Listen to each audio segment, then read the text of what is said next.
O 'di ba, agang-aga, morning na morning, ang galing-galing ng anak ko.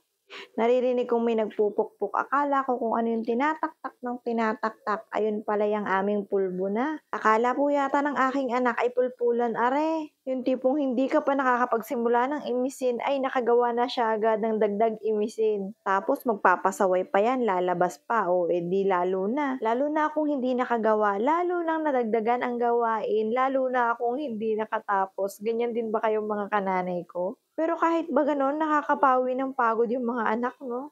Oo, sila yung nagpapapagod sa'tin, pero sila rin yung pahinga natin. Kaya sa halip na magalit ako, hala sige pabayaan ko, i-video ko na lang 'di ba, i-enjoy ko na lang yung pagiging pasaway niya. Tutal panalo na rin naman siya, wala na rin naman akong magagawa. Enjoy na enjoy naman siya, eh. Kaya i-enjoyin ko na lang din yung panonood sa'yo at pagbibideo. At dahil nga pakiramdam ko ay nabobored siya, nananawa na siya dun sa mga usual na laruan niya, naisipan kong gawan siya ng bago, naisipan kong gawan siya ng bangkang papel. Napansin ko kasi sa mga bata, madali silang magsawa. Gusto nila palaging bago sa paningin nila. Kung ano yung bagos na makita nila, yun yung gusto nilang laruin ng laruin. Hanggang sa magsawa sila at pag pinagsawaan na nila yon ay goodbye na. Andiyan na yung sisirain na yung mga laruan nila kasi ayaw na nila. Lalo na dito sa anak kong tupakin, naku, binabalibang talaga. Ang ending, di sira, kaya nakakatamad ng bilhan ng mga bagong laruan, tambak lang ng tambak, tapos kapag nanawa naman, aayawan na. Kapag bago pa ang laruan, ayun, nagtatagal na laruin. Hanggang sa ayun, pabilis na pagsasawaan. Kailangan naman bilhan ng bago, aba, mayaman sinahin.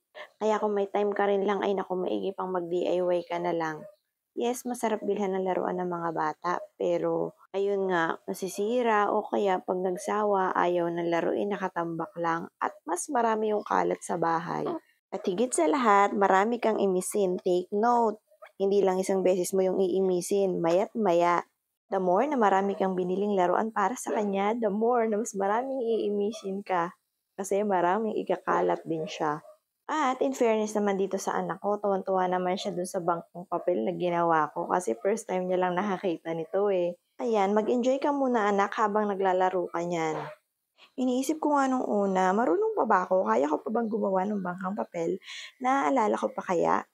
Pero ayan, nakagawa naman ako, naalala ko pa nga kung paano gumawa, at mukhang enjoy na enjoy naman yung anak ko sa mga bangkang papel na laruan niya. Bago kasi sa paningin niya, ngayon lang siya nakakita niyan, kaya ayan, gustong-gusto niyang laruin. Pero sigurado ako mamaya hindi niya na yan lalaruin, kasi ang dali niyang magsawa. Madali siyang magsawa sa mga laruan at pag nagsawa niya na yan, iiwanan niya na lang yan basta. Tapos, hahanap na naman siya ng mga bago sa paningin niya kung ano yung maabot ng kamay niya. Kaya ang daming kalat namin dito sa bahay eh.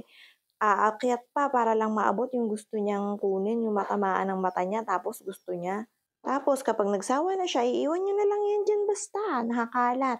At kukuha na naman ng bago, yung bagong gusto niyang laruin. Paulit-ulit lang. Ikaw naman, mag-iimis ng mga kalat na naiwan niya. Habang naglalaro nga siya do'n, iniwan ko siya muna saglit habang namimitas ako nitong kamyas. Sayang kasi, sayang yung sikat ng araw, sayang yung tindi ng init, 'di ba? Madali 'tong matuyo at ang dami din namang bunga. Bibiyakin ko tapos ipapatuyo ko. Kasi masarap din 'tong ihalo sa sinigang na isda o kaya kung anong mga sigang diyan na gusto ng pang-asim-asim, ay ang sarap nito. Sayang naman yung tindi ng sikat ng araw kung hindi natin mapapakinabangan. Magpatuyo na lang tayo ng kalamyas at sayang naman ang bunga. Malalaglag din lang ito 'pag nag-uulanin na or kapagka nabulok na, malalaglag na rin lang ng kanya. So, sayang naman, eh, paborito ko 'to. Ang sarap nito pang-asim sa isda, tapos 'pag naubos na yung isda, ipiprito mo. Yung sabaw sa kape, tapos may pritong kamyas, ay ang sarap talaga. Yung ang pagkakaprito ay yung payayasangin mo or palulutungin mo. Yung pagkagat mo, tumutunog siya, ang parang crunchy, ganun, 'di ba? Ay, 'pag gayon ang ulam, sobrang umagahan ng inahin. Kailangan muna ng buwis-buhay na pag-akyat dito. Dahil kailangan ay mabilisan lang dahil may dalawang batang naghihintay sa akin dun sa loob ng bahay. Bukod do'n ay tambak ang labahin. Wow, ang buhay ng inahin! Ako pa naman ay talagang anak ni Kopad, napakabagal ko sa lahat ng gawain. Hindi ko ba alam ba't hindi ako pinagkalooban ng maligsing katawan? Pero alam niyo ba, may isang bagay na nakakasar tuwing magbibilad ako ng kalamyas. Aba, kulimlim pagkakaumaga. Pero nabawi din nga naman pagpatanghali na tingkad din naman ang init. Ay, salamat dito sa mga binatang ito. At dahil nga napapunta sila dito sa bahay, ay ayan, nautusan ng Kuya Jay na magbiyak ng kalamyas. At may isang nagkakayod ng niyog para sa kanilang niluluto. O edi lahat nga sila, may ginagawa.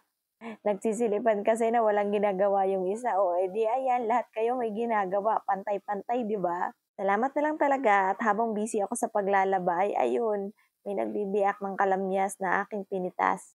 At ito na nga ay nakasampay na rin ang nanay at pagkatapos ay ibibilad na rin natin ang kalamyas natin.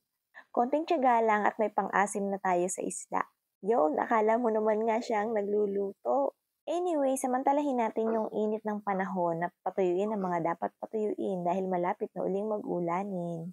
Pero talaga namang sa tindi ng init ng panahon ngayon ay ang bilis matuyo ng mga dapat patuyuin. Bakit nga ba habang tumatagal, ipainit ng painit ang panahon? At isa pa nga sa masarap gawin kapag ganitong kainit yung panahon ay yung magkula ng mga damit.